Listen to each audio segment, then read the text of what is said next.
యూదా వ్రాసిన పత్రిక.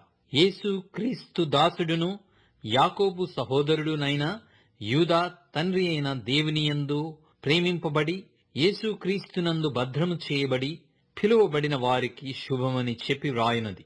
మీకు కనికరమును సమాధానమును ప్రేమయు విస్తరించునుగాక. ప్రియులారా, మనకందరికీ కలిగెడు రక్షణను గూర్చి మీకు వ్రాయవలెనని విశేషాసక్తి గలవాడనై ప్రయత్నపడుచుండగా, పరిశుద్ధులకు ఒక్కసారి అప్పగింపబడిన బోధ నిమిత్తము మీరు పోరాడవలెనని మిమ్మును వేడుకొనుచు మీకు వ్రాయవలసి వచ్చెను. ఏలయనగా కొందరు రహస్యముగా జొరబడి ఉన్నారు. వారు భక్తిహీనులై మన దేవుని కృపను కామాతురత్వమునకు దుర్వినియోగపరచుచు మన అద్వితీయ నాథుడును ప్రభువైన యేసుక్రీస్తును విసర్జించుచున్నారు. ఈ తీర్పు పొందుటకు వారు పూర్వమందే సూచింపబడిన వారు. ఈ సంగతులన్నీయు మీరు ముందటనే ఎరిగియున్నను. నేను మీకు జ్ఞాపకము చేయగోరుచున్నదేమనగా, ప్రభువు ఐగుప్తులో నుండి ప్రజలను రక్షించినను వారిలో నమ్మకపోయిన వారిని తరువాత నాశనము చేసెను. మరియు తమ ప్రధానత్వమును నిలుపుకొనక తమ నివాస స్థలమును విడిచిన దేవదూతలను మహాదినమున జరుగు తీర్పు వరకు కటిక చీకటిలో నిత్యా పాశములతో ఆయన బంధించి భద్రము చేసెను. ఆ ప్రకారముగానే సొదొమ గొమొర్రాలను వాటి చుట్టుపట్లనున్న పట్టణములను వీరి వలెననే వ్యభిచారము చేయుచు పరశరీరానుసారులైనందున్న నిత్యాగ్ని దండన అనుభవించుచు దృష్టాంతముగా ఉంచబడెను. అటువలనే వీరును కలలు కనుచు శరీరమును అపవిత్రపరుచుకొనుచు ప్రభుత్వమును నిరాకరించుచు మహాత్ములను దూషించుచు ఉన్నారు. అయితే ప్రధాన దూతయైన మిఖాయేలు అపవాదితో వాదించుచు మోషే యొక్క శరీరమును గూర్చి తర్కించినప్పుడు దూషించి తీర్పు తీర్చ తెగింపక, ప్రభువు నిన్ను గద్దించునుగాక అనెను. వీరైతే తాము గ్రహింపని విషయములను గూర్చి దూషించువారై వివేక శూన్యములగు మృగముల వలె వేటిని స్వాభావికముగా ఎరుగుదురో వాటి వలన తమ్మును తాము నాశనము చేసుకొనుచున్నారు. అయ్యో వారికి శ్రమ! వారు కయీను నడిచిన మార్గమున నడిచిరి.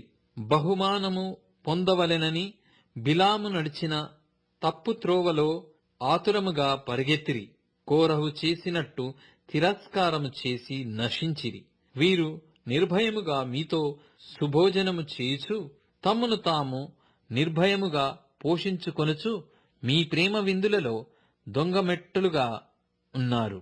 వీరు గాలిచేత ఇటు అటు కొట్టుకొనిపోవు నిర్జల మేఘములుగాను, కాయలు రాలి ఫలములేక 2 మారులు చచ్చి వేళ్లతో పెళ్లగింపబడిన చెట్లుగాను, తమ అవమానమును నురుగు వెళ్లగ్రక్కువారై సముద్రము యొక్క ప్రచండమైన అలలుగాను, మార్గము తప్పి తిరుగు చుక్కలుగాను ఉన్నారు.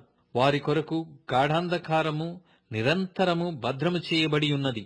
ఆదాము మొదలుకొని 7వ వాడైన హనోకు కూడా వీరిని గూర్చి ప్రవచించి ఇట్లనెను: ఇదిగో, అందరికిని తీర్పు తీర్చుటకును వారిలో భక్తిహీనులందరును భక్తిహీనముగా చేసిన వారి భక్తిహీన క్రియలన్నిటిని గూర్చియు, భక్తిహీనులైన పాపులు తనకు విరోధముగా చెప్పిన కఠినమైన మాటలన్నిటిని గూర్చియు వారిని ఒప్పించుటకును ప్రభువు తన వేవేల పరిశుద్ధుల పరివారముతో వచ్చెను. వారు తమ దురాశల చొప్పున నడుచుచు లాభము నిమిత్తము మనుషులను కొనియాడుచు సణుగువారును తమ గతిని గూర్చి నిందించువారునై యున్నారు.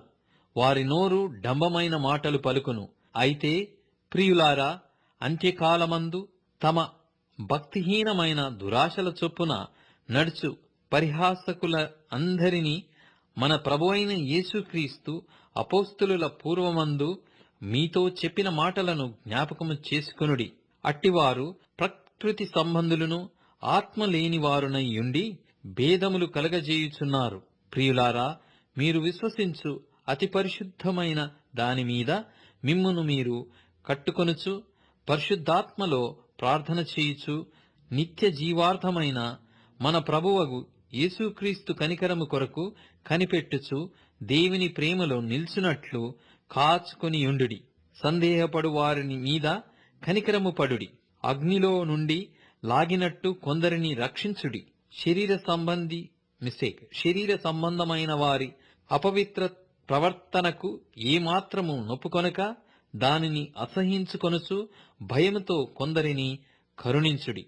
తొట్టిల్లకుండా మిమ్మును కాపాడుటకును తన మహిమ ఎదుట ఆనందముతో మిమ్మును నిర్దోషులనుగా నిలవబెట్టుటకును శక్తిగల మన రక్షకుడైన అద్వితీయ దేవునికి మన ప్రభువైన యేసుక్రీస్తు ద్వారా మహిమయు మహాత్మ్యమును ఆధిపత్యమును అధికారమును యుగాయుగములకు పూర్వమును ఇప్పుడును సర్వయుగములను కలుగునుగాక. ఆమేన్.